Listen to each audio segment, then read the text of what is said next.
All right, so we're going to leave this section behind here, the Sleeping Giant. One last kind of view. Beautiful morning this morning again. I had to stop and change the battery on the camera, and I took my gloves off. I took my skull cap off because it is it's warm already. Ballast here is just brutal. Just lots of large size stones, and I'm just really kind of crazily bumping. It's bumpy.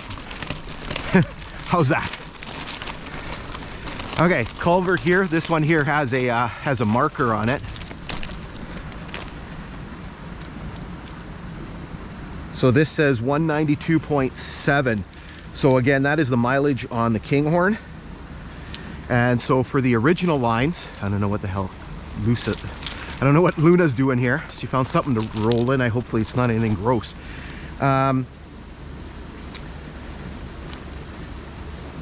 So on the original lines, that would be milepost 143. And it tells you how close we are to the end of the line, because on the original entities, the end of the line was milepost 147.9. So we're basically less than 5 miles away from the end, the original end of this line. Here you can kind of see some of the nature works here. You can see that there's a beaver dam. Looks like it's broken. A lot of the water's flowing through there. Man, this ballast is bumpy.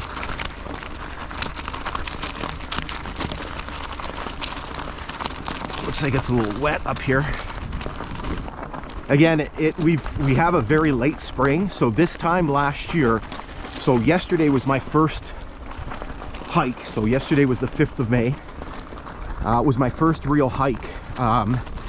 Last year we hiked the first time on the 15th of April.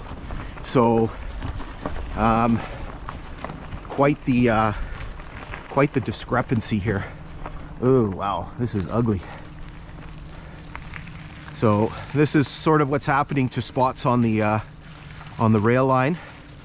Luna's liking it. She's having a drink of water and splashing through the water. This is kind of her first, she wasn't with me yesterday, as I mentioned, so this is her kind of first hike. Oh man, I hope I don't get stuck here. Problem is that again, the snow just went last week, so the ground is still frozen underneath, so the water really doesn't have anywhere to go. Oh man.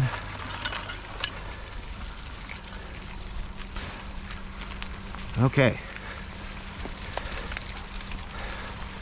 I'm gonna have a wet, messy dog in the truck on the way home. So we can see the cause of these water issues, or some of them. This is the beaver. These poplar trees have been cut down.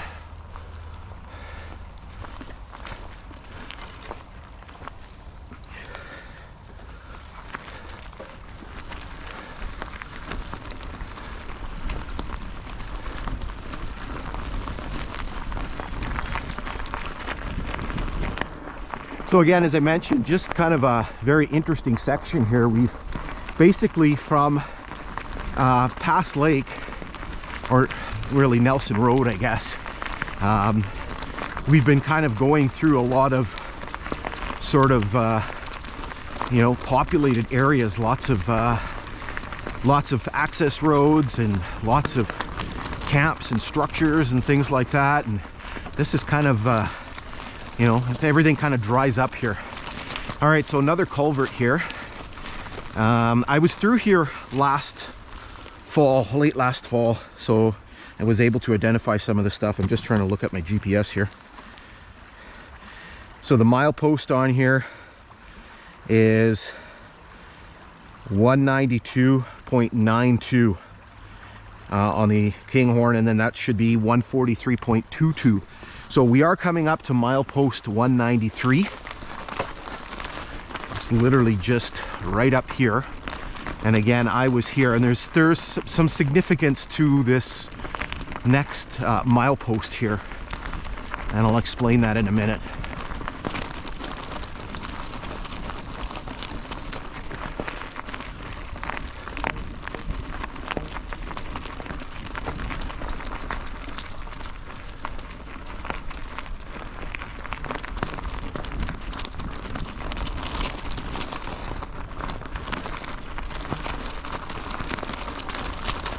I'm just scanning the brush to see if I can see the milepost 193 marker. When I was here in the fall, I didn't see it.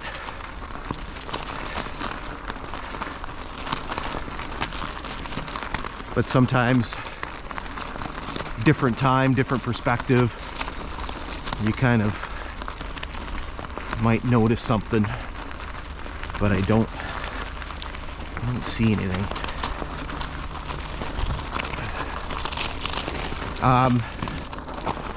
We do have kind of an indication of sort of where we are here. So there is a box for the fiber line. So there is a major fiber optic cable that runs alongside the grade here. And here is the junction box for it, or one of the junction boxes. And so you can see the mileage. So 193.08. So again, this would have been milepost 193 here. So why is this significant? Well, for a couple of reasons. First of all, not an original station, but at some point between after 1996 and before 2005, because those are the only timetables that I have for this line. So I have a 96 one, I have a 2005 one. There was a station that was set up here, and the station's name was Kohut, and it was named after a man that worked on the Canadian National Railway. You can see a little bit more on that if you click on the link in the description and go to the page on Kohut. You'll see a little bit more of that. So basically this station was set up, and it was essentially a station in name, because really, again, there was nothing here. There was no siding or anything. Apparently milepost 193 was just essentially the eastern limit of the railway yard, or the start of Current Junction. And we're going to talk a little bit more about Current Junction a little bit farther. There you can see the sleeping giant again. And so the other significance of this was basically this was the end of track. So when the rails were pulled up between 2008 and 2010, this essentially was the end of the rail line. And you can actually see this sign here. So you can see here that there's a stop sign, and it says, it's all bent, but it says end of track. And so again, this was the end of the line.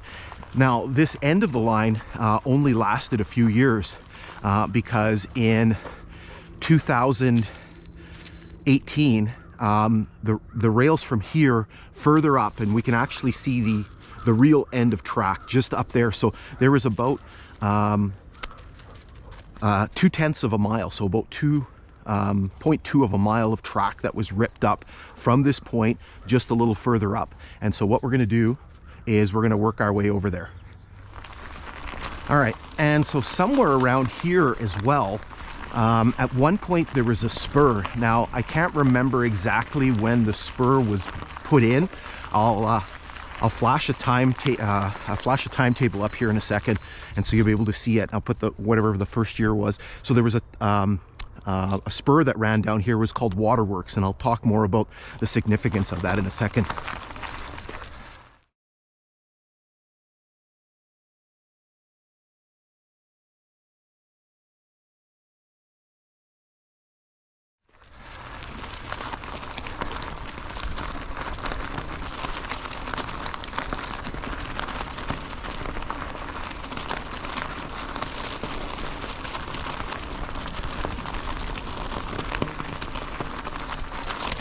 All right, we're gonna hold up here, just right on the edge of this road. Try to keep Luna from going on the road. You can see there's a flanger sign, and so the flanger sign is for the crossing here. I'll talk more about first about the road. So this is Bear Point Road, and I'll come back to that in a second. This flanger sign is kind of interesting because not only does it mark the crossing and alert the operator of the plow, but it's also significant because right here we actually have a municipal boundary.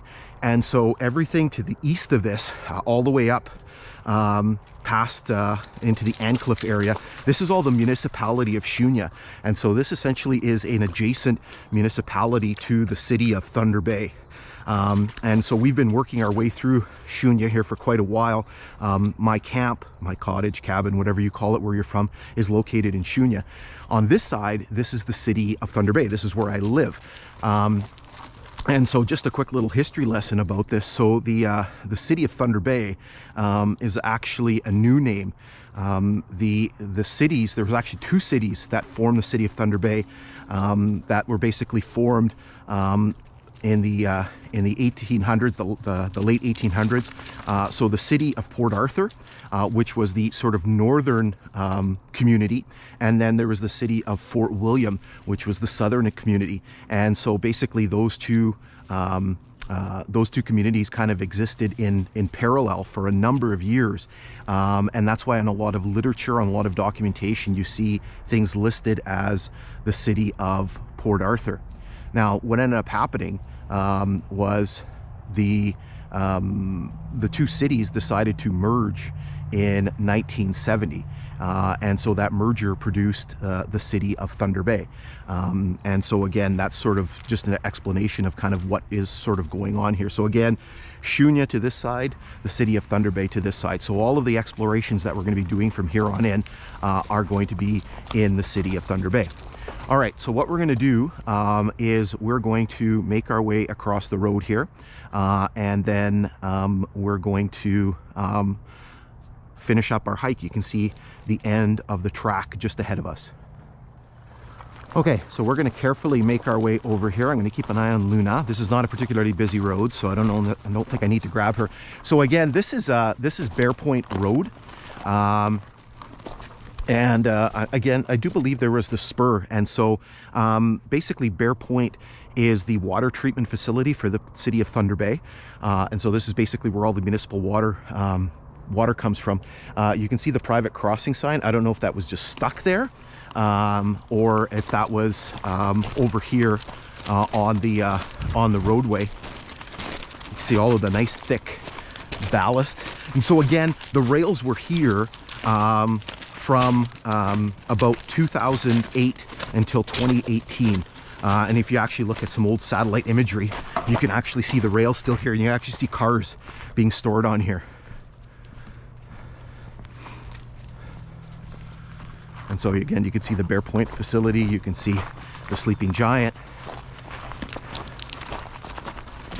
And so just up ahead here is the official last section of the Kinghorn on this end anyway. So when they pulled up the rails, they actually left some of the rails in place on either end. So there's some here on the Thunder Bay end, and there's some up on the Long Lac end.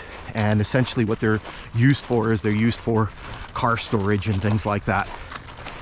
So here you can basically see some of the ties that are still left in place here. And so up here you can see the end of the track. You can see that there is a spur up there.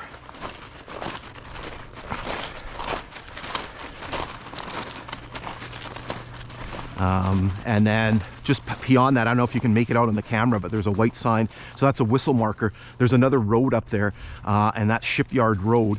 And we're going to be taking a look at the rail line in that area. We've already done that section. We did that a couple of days ago, and so we're going to see what's happening over there. So again, this is sort of the end of the line. This is essentially the end of our bike explorations on this rail line. And so again, you can see the rail sort of continuing in this direction here. Just kind of a quick look here, see if we can identify any of these rails, if there's any markings or anything on there. These ones don't appear to have really anything on them. Okay, so anyway, this is the end of our sort of exploration for today. So again, the section from North Star Road all the way up to the station in Port Arthur is going to be done in chunks. So this is sort of chunk number one. You're going to see an episode or two here, and then you're going to see some subsequent episodes on sections of the line all the way working forward. Again, this is technically still an active line. You can see all the rust on the rails. This has not been used in quite a number of years. You're going to see why once we get a little bit further to the west. But anyway, we're going to jump into the next episodes in a minute here.